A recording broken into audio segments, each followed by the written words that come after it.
पिछली क्लास में देखा था संकुलन क्षमता, ठीक है। और संकुलन क्षमता निकालने के लिए आद्य एकक कोशिका में संकुलन क्षमता की गणना हमने देख लिया था। आज हम देखेंगे अंतः केंद्रित एकक कोशिका में संकुलन क्षमता की गणना, ठीक है।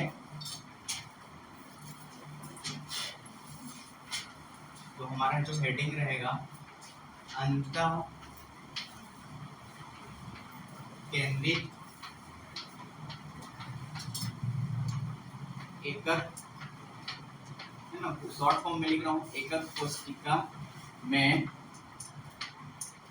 संकुलन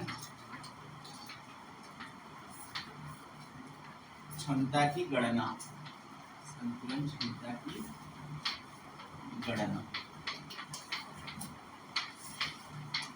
ठीक है।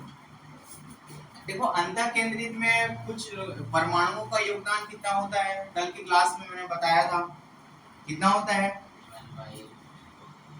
कुल परमाणुओं का योगदान, है ना, कितना होता है अंतः केंद्रित में, हाँ कुल परमाणुओं का योगदान, हाँ तो ये सब याद रखना पड़ेगा ना, ये सब काम आएगा।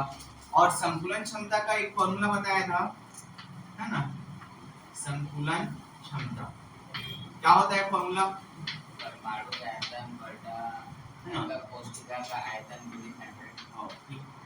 परमाणुओं का आयतन, है ना, परमाणुओं का आयतन डिवाइडेड, है ना, क्या होता है एकक कोशिका का आयतन, एकक कोशिका का आयतन इनटू 100%, ये फॉर्मूला होता है। इसी से हमको क्या करना है, संकुलन क्षमता की गणना करनी है। अब अंतः केंद्रित एकक कोशिका में हम बना लेते हैं ना डायग्राम छोटा सा। एक ये जो होता है किस रूप में होता है ना, क्रिस्टल जो जालक हम ले रहे हैं इसमें किस रूप में ले रहे हैं, घन के रूप में, ठीक है। तो यहाँ पे हम एक क्रिस्टल जालक बना लेते हैं, इधर आ गया, इधर आ गया, ये है ना, ये 8 चालक बिंदु होते हैं इसमें, होते हैं कि नहीं, इसके बाद ये आएगा, ये आएगा और ये आएगा और ये आएगा, ठीक है, अंतः केंद्रित। अब देखो अंतः केंद्रित एकक कोशिका में क्रिस्टल जालक में क्या होता है, उसके इस फलक पर, उसके केंद्र पर भी क्या होता है, एक परमाणु उपस्थित होता है, ठीक है। तो हम मान लेते हैं कि ये जो परमाणु है कहाँ पर स्थित है, यहाँ पे, ठीक है। यहाँ पे एक अंतः केंद्रित बोला है ना, तो उस, है ना, उस क्रिस्टल जालक के एक केंद्र पर हम परमाणु ले रहे हैं, ठीक है। अब देखो हमको क्या क्या जरूरत रहता है संकुलन क्षमता निकालने के लिए, परमाणुओं का आयतन निकालना है और एकक कोशिका का आयतन। तो इसमें हम मान लेते हैं कि जो एकक कोशिका की जो भुजा है कितनी है, एकक कोशिका की भुजा, भुजा को हम क्या मान लेते हैं, देखो घन में सभी भुजाएं क्या होती हैं, समान होती है। तो मान लो सभी भुजाओं को हमने क्या मान लिया, ए ए, ये सब जो भुजा है ना सब क्या क्या है, इसकी भुजा क्या है, मान लो समान, मतलब ए मान है ना। तो एकक कोशिका की भुजा कितनी हो गई, ए। फिर उसका आयतन कितना हो गया, एकक कोशिका का आयतन बराबर क्या होता है, ए क्यूब, है ना। अब हम क्या करते हैं, इसमें परमाणु की त्रिज्या मान लेते हैं, परमाणु की त्रिज्या, परमाणु की त्रिज्या मान लेते हैं हम r है, ठीक है। ये परमाणुओं की जो त्रिज्या है कितनी है, r है। उसके बाद परमाणु का जो आयतन होता है कितना होता है, और परमाणु किस रूप में है, यहाँ पे एक बॉल के रूप में है ना, बॉल के आकार के रूप में है। तो गोले का जो बॉल मतलब गोल है, तो गोले का आयतन क्या होता है, पाई r क्यूब है। यहाँ तक सेम है प्रोसेस। एक चीज आपको ये बस अलग अलग ध्यान रखना है, जैसे ए और आर के मध्य संबंध, मतलब ए क्या है, ये एकक कोशिका की भुजा है और आर क्या है, हमारा परमाणु की त्रिज्या है। इनके बीच के मध्य संबंध क्या होते हैं, इसको बस थोड़ा ध्यान रखना है, बाकी तो सेम प्रोसेस है, यहाँ तक तो सेम है ये मध्य संबंध। अब यहाँ पे देखो मैंने ये बताया था, ये जो परमाणु है ऐसा जो दिख रहा है क्रिस्टल जालक में, दूर दूर नहीं रहते, वो क्या रहते हैं, बहुत ही आपस में चिपके हुए रहते। तो यहाँ पे ये देखो ये लाइन खींच के बता रहा हूँ थोड़ा सा, ये ऐसा, और ये जो है क्रिस्टल वाला ऐसा मिला हुआ है, ठीक है, यहाँ से लेके यहाँ तक। तो ये देखो ये यहाँ से लेके यहाँ तक और ये वाला टर्म, ठीक है, एक त्रिभुज बन रहा है कि नहीं बन रहा है। तो ये जो परमाणु है, परमाणु मतलब ये आपस में ऐसे जुड़े हुए हैं ना, ये तीनों परमाणु जो है आपस में ऐसे आपस में जुड़े हुए, ठीक है। तो इसकी त्रिज्या मान लो क्या हो गया, देखो इसकी त्रिज्या क्या है, यहाँ से लेके यहाँ तक r हुआ, हाँ कि ना, बीच वाला का केंद्र तो बीच में होगा, तो यहाँ से लेके यहाँ तक की त्रिज्या भी r हुआ, दिख रहा है, समझ में आ रहा है। फिर यहाँ से लेके यहाँ तक की त्रिज्या मतलब दूरी कितना हो जाएगा, r होगा कि नहीं होगा। और यहाँ से यहाँ पे तो टोटल कितना r मिल रहा है, देखो इसके लिए एक r मिल रहा है हमको, यहाँ पे कितना r मिल रहा है, r प्लस r, 2r, मतलब टोटल दूरी निकाल रहे हैं ना। कहने का मतलब क्या है कि हम परमाणुओं की दूरी निकाल रहे हैं, मतलब इस भुजा का मान निकाल रहे हैं कि कितनी भुजा है ना, उस भुजा का मान कितना है। तो टोटल कितने r होंगे, यहाँ पे देखो ये एक r होगा, ये एक r, ये एक r, और लास्ट वाले का आधा तो उस हिस्से में चला जाएगा और आधा इस हिस्से में। तो टोटल हमको क्या मिलेगा, इस भुजा का मान क्या मिलेगा, 4r। ये समझ में आया कि नहीं आया, ठीक है। अब ऐसा क्यों निकाल रहे हैं कि देखो ये जो हमने लाइन खींचा, ये परमाणुओं का दूरी, ये तो a नहीं दिया गया है ना, जो क्रिस्टल जालक है उसके भुजा का मान यहाँ से लेके यहाँ तक का मान a दिया हुआ है, लेकिन ये वाला लाइन का मान तो नहीं दिया है, तो इसको हम एक भुजा मान रहे हैं अभी, ठीक है। तो उस भुजा का मान क्या हो गया, 4r, ठीक है। इसका नाम दे देते हैं, मान लो a है, ये b है और ये c है। ये हमको इसी से है ना, हमको क्या निकल जाएगा, a और r में संबंध निकल जाएगा, इसलिए मैं इसको एक ट्रायंगल बना लिया है जिसका हम नामकरण दे दिए a, b और c। अब देखो ये जो डायग्राम बनेगा, ठीक है, यहाँ पे ऐसा बनेगा कि यहाँ के बीच में ये जो कोण होगा कितने डिग्री का होगा, 90 डिग्री का। तो समकोण त्रिभुज में एक फॉर्मूला लगता है पाइथागोरस थ्योरम, क्या होता है, ठीक है। और कर्ण किसको बोलते हैं, लंब किसको बोलते हैं, आधार किसको बोलते हैं, आपको पहचानना भी आना चाहिए। तो जो समकोण होता है ना, जो कोण क्या होता है 90 डिग्री का होता है, उसकी सामने वाली भुजा क्या होती है, कर्ण होती है कि नहीं होती है। बाकी हम उसके अकॉर्डिंग लंब और आधार लेते हैं, ठीक है। तो ये त्रिभुज बन रहा है, तो त्रिभुज के अकॉर्डिंग हमको देखो यहाँ पे हम पाइथागोरस थ्योरम लगाएंगे, तो AB का स्क्वायर मिलेगा, है ना, इक्वल टू क्या मिलेगा, AC का स्क्वायर प्लस BC का स्क्वायर। ये चीज समझ में आया। अब देखो AB का मान हमने कितना निकाला है, मतलब ये यहाँ से लेके यहाँ तक की पूरी इसको डिस्टेंस को हमने कितना निकाला है, 4r। तो यहाँ पुट करेंगे तो 4r स्क्वायर हो जाएगा ये। अब AC देखो, AC का मान कितना होगा, मतलब यहाँ से लेके यहाँ तक का डिस्टेंस, देखो इसमें तो कोई भुजा नहीं दिया हुआ है, तो ये जो बन रहा है, ठीक है, AC जो बन रहा है ये भी एक त्रिभुज के अकॉर्डिंग बन रहा है। तो विकर्ण जो होता है, हमने है ना फिजिक्स में हमने पढ़ा होगा, जो विकर्ण होता है अन्य दो भुजाओं के योग के बराबर होता है ना, तो अन्य दो भुजाओं के योग के बराबर होता है।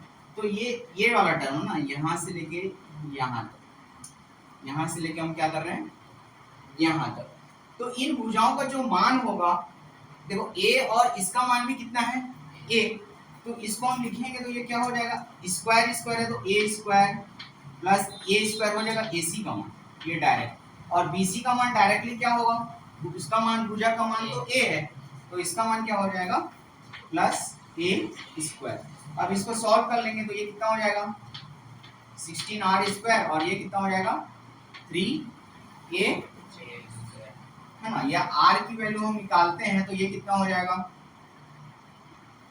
r स्क्वायर बराबर ये कितना हो जाएगा 3√a डिवाइडेड बाई 16, या r है ना, ये वर्ग को ट्रांसफर करेंगे तो किसमें हो जाता है, वर्गमूल में चला जाता है ना, तो इसका मान कितना हो जाएगा, वर्गमूल 3, और a डिवाइडेड बाई कितना हो जाएगा 4 होगा। तो a व r के मध्य संबंध हमको r बराबर क्या मिल गया, √3a/4। ये बस थोड़ा सा दिक्कत है, बाकी सभी का मान हमको मिल गया। सभी का मान को अब संकुलन क्षमता वाले सूत्र में हम रखेंगे और अंतर केंद्रित एकक कोशिका में संतुलन क्षमता की गणना हमको प्राप्त हो जाएगा। तो रखने आ जाएगा और किसी की जरूरत है कि देखो परमाणुओं का आयतन हमको मिल गया है, ठीक है, और r का मान तो हमने निकाल लिया है, तो अब इसका डायरेक्ट क्या करते हैं, फॉर्मूले मान रख देते हैं, ठीक है। संतुलन क्षमता कौन सा यहाँ पे मतलब a और r के मध्य संबंध ये होता है, देखो ये तो भुजा का मान दिया हुआ है, ये भुजा का मान तो a है ना, लेकिन इसको हमने बीच में विकर्ण लिया हुआ है, हमने बीच में क्या लिया हुआ है, विकर्ण, और इस विकर्ण में हमको क्या दिख रहे हैं, तीनों परमाणु एक साथ एक लाइन पे एक साथ जुड़े हुए हैं, ठीक है, और इन परमाणुओं की त्रिज्या क्या है, r। तो इस यहाँ से लेके यहाँ तक का भुजा मतलब इस परमाणुओं की दूरी टोटल कितनी हो जाएगी, 4r होगा, क्योंकि इसकी त्रिज्या r है, यहाँ से लेके यहाँ तक भी r है ना, और यहाँ से भी लेके यहाँ तक r होगा ना, और इसका आधा r मतलब आधा तो इस हिस्से में, आधा इस हिस्से में, टोटल इन परमाणुओं की दूरी कितनी हो जाएगी, 4r। ये समझ में आया। अब ये भी देखो, ये भी हमने यहाँ पे क्या ले रहे हैं, इसके लिए ये वाले टर्म के लिए एक विकर्ण ले रहे हैं, ठीक है, इसका मान तो भुजा के रूप में नहीं होगा, तो विकर्ण जो होता है अन्य दो भुजाओं के योग के बराबर होता है ना, तो इन भुजा का मान कितना है, a है, और इस भुजा का मान a है, तो अब फॉर्मूला क्या बोल रहे हैं, उनका स्क्वायर होता है, तो इसलिए मैं a स्क्वायर और a स्क्वायर लिख लिया डायरेक्ट, लेकिन उन दो भुजाओं के योग बराबर होता है, ऐसा नहीं कि वर्गों के योग के बराबर नहीं होता, ये फॉर्मूले के अकॉर्डिंग a स्क्वायर और a स्क्वायर लिखा गया, तीनों को ऐड कर देंगे तो 3a स्क्वायर आएगा, है ना, यहाँ से हमको r की वैल्यू निकालना है, तो ये 16 को इधर हम ट्रांसफर कर दिए, तो इनटू में है तो डिवाइड में आ जाएगा। अब है ना, ये आपका स्क्वायर को जो ट्रांसफर करते हैं तो स्क्वायर रूट में आ जाता है, तो 3 का वर्गमूल है ना, हमको अभी तो नहीं पता है लेकिन वो पॉइंट फॉर्म में होता है, तो यहाँ पे हमको सॉल्व नहीं करना है। उसके बाद 16 का वर्गमूल कितना होता है, 4, तो इसी यहाँ पे 4, ठीक है, ये वैल्यू आपको मिल गया r = √3/a4। आ रहा है, समझ आया। अब सबको मान को रख दो, परमाणुओं का आयतन कितना है,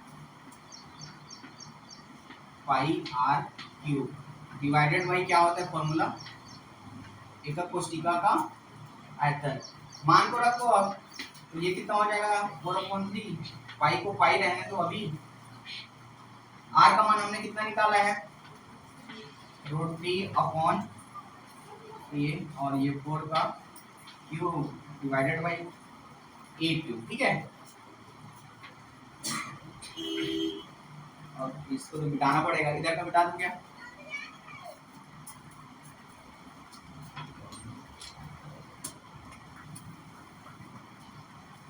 देखो इसको हम सॉल्व करेंगे तो क्या मिलेगा हमको, है ना, 4/3 पाई, इसको सॉल्व करेंगे ये कितना हो जाएगा, √3 का क्यूब, मतलब ये डायरेक्ट कितना हो जाएगा, है ना, ये मतलब इसका मतलब कितना होता है, देखो ये इसका मतलब ये है कि √3 का पावर कितना है, 3, है ना, और 1 इंटू a की पावर भी 3 है ना, इसका मतलब है कि नहीं है। तो इसको हम कैसे सॉल्व करते हैं, ये वाले टर्म को कैसे सॉल्व करते हैं, नहीं पता, कुछ आइडिया नहीं है क्या, 3, देखो इसका मतलब क्या होता है, जैसे इसको हम देखो 3 की पावर 1/2 लिख सकते हैं, हाँ कि ना, मतलब इसको हम जब सॉल्व करेंगे √3 है ना की पावर 3, r का मान तो हमने ये निकाल लिया है, ठीक है, तो इसको हम सॉल्व करेंगे तो ये क्या हो जाएगा, √3 की पावर 3 होगा ना, और √3 की ये स्क्वायर रूट को हम क्या लिखते हैं, ऐसा लिखते हैं ना, पावर है ना, घात के ऊपर घात होता है, तो इसको हम क्या लिखते हैं 3, और ये अपॉन क्या हो जाता है 3, तो इसमें आपको क्या होगा, दिक्कत होगा, तो इसलिए हम क्या करते हैं, √3 का मान यहाँ पे पुट कर देंगे, तो √3 का मान कितना होता है, यहाँ पे √3 का मान को पुट करना, देखो ऐसा वाला को सॉल्व करने में थोड़ा टाइम लगता है, सॉल्व नहीं होता है, इसलिए हम वर्गमूल 3 का मान हमको निकालना पड़ेगा, तो वर्गमूल 3 का मान 1.73 ऐसा कुछ होता है, ठीक है, लगभग आसपास, तो उस वैल्यू को यहाँ पे पुट कर देंगे, ठीक है, कैलकुलेट करने आ जाएगा।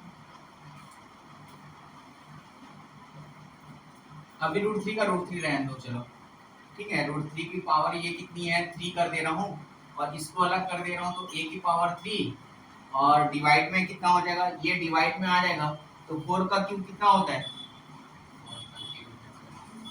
64 होता है ना। और नीचे में a क्यूब ये रहेगा तो ये ऊपर नीचे a क्यूब कट गया और 4/3 और पाई की वैल्यू कितनी होती है 22/7 है ना, ये नीचे आ जाएगा और इसका मान होता है लगभग 1.73। इसकी पावर 3 कर दो और डिवाइडेड में कितना कर दो 64 इंटू 100% भी चलता रहेगा, ठीक है, इंटू 100%। अब इसको सॉल्व करोगे तो लगभग कितना आएगा, कैलकुलेट करना पड़ेगा, बहुत लंबा चौड़ा कैलकुलेट है, आ जाएगा कैलकुलेट करने नहीं आएगा, अलग सीखना पड़ेगा।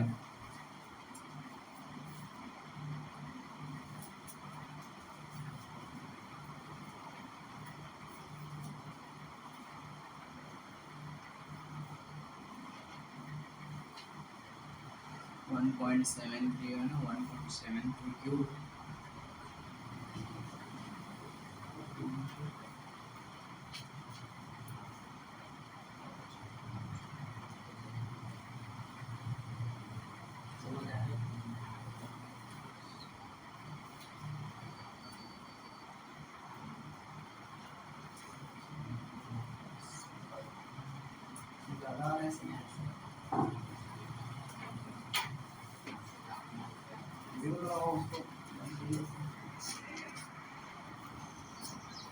ठीक है।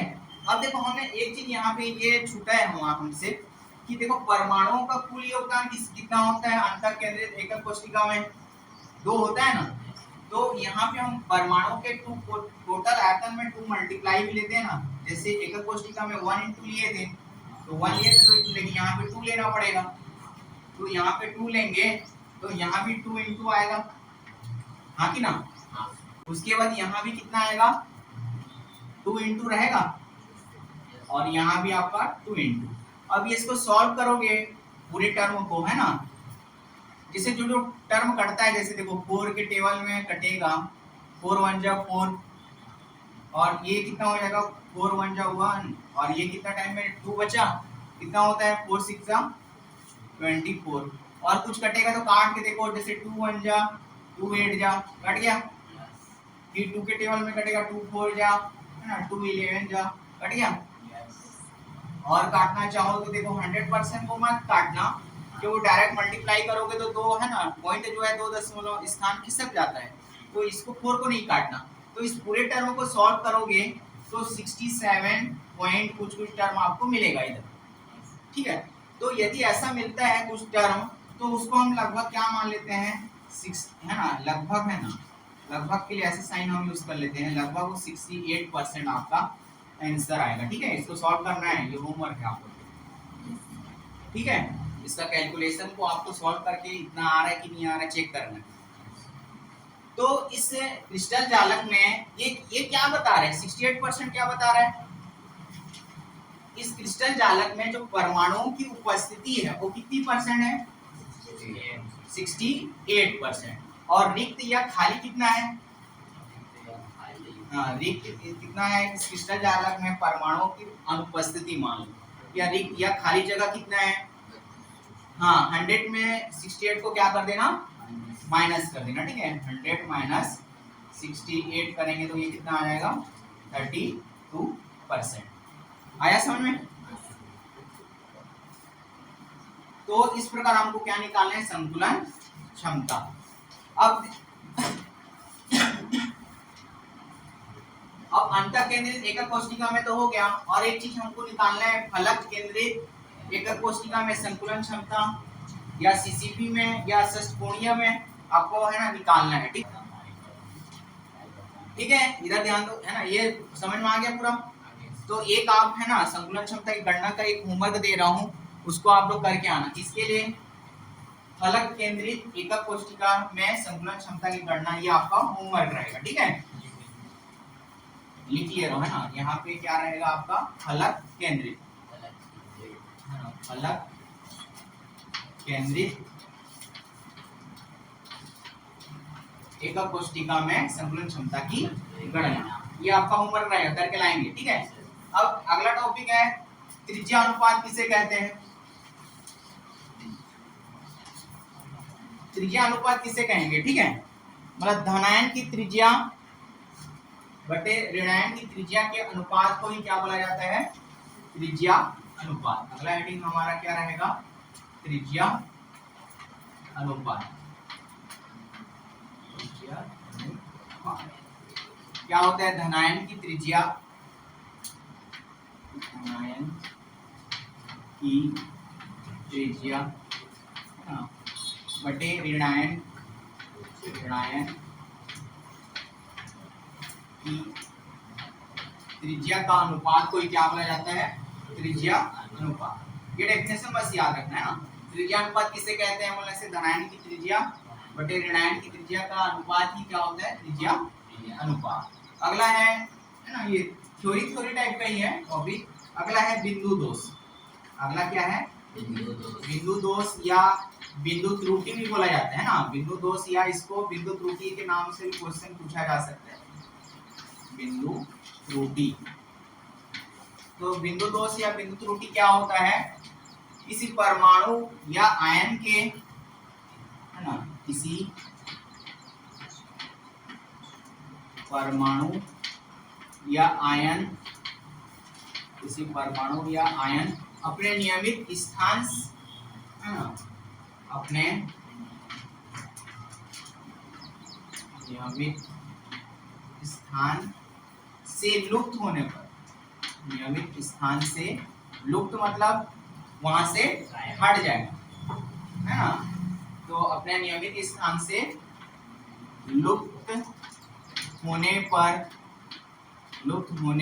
पर उत्पन्न दोष को, लुप्त होने पर उत्पन्न दोष या त्रुटि को ही हम क्या बोलेंगे, उत्पन्न दोष या त्रुटि को, उत्पन्न दोष को ही हम क्या बोलेंगे, बिंदु दोष या बिंदु त्रुटि, है ना। या ये लाइन समझ में, ये भी इम्पोर्टेंट है ना, ये जो डेफिनेशन बता रहा हूँ ये इम्पोर्टेंट है। उसके बाद बिंदु दोष के प्रकार। अगला हेडिंग आपका क्या है, बिंदु दोष के प्रकार। तो बिंदु दोष के 3 प्रकार होते हैं। कितना होते हैं, 3 प्रकार होते हैं ना बिंदु दोष के, 3 प्रकार। पहला क्या होता है, एक रस समीकरण मितीय दोष। रस समीकरण मितीय दोष, रस समीकरण मितीय दोष, ठीक है।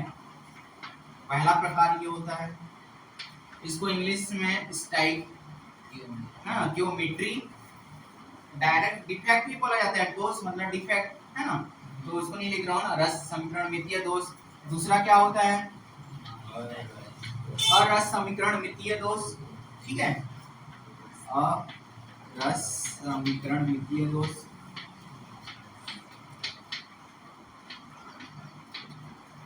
और तीसरा एक होता है अशुद्धि, ठीक है, अशुद्धि दोष।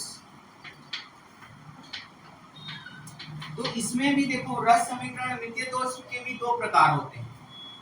क्या होता है, एक शॉर्टकी और एक फ्रैंकेल। पहला क्या होता है इसका, एक शॉर्टकी दोष